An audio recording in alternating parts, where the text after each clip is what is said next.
所謂嘅平均數，我哋就只需要計咗你總共有幾多，跟住除翻你嘅項數。嗱，乜嘢叫項數呢？好簡單嘅啫，你例如中英數，咁你叫三項啊嘛，項數就係3啦。好，就係咁簡單，教完今日可以收工啦，拜拜，落堂。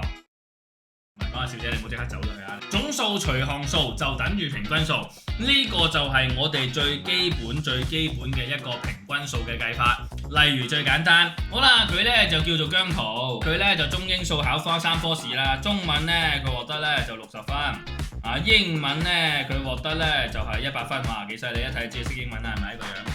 咁跟住數學呢，睇個樣都知佢不太聰明啲因子啦，係嘛？咁啊20分算啦 ，OK。咁如果我哋想計佢，喂呢個小朋友佢嘅中英數平均分係幾多？我哋就應用翻呢條式就搞掂啦。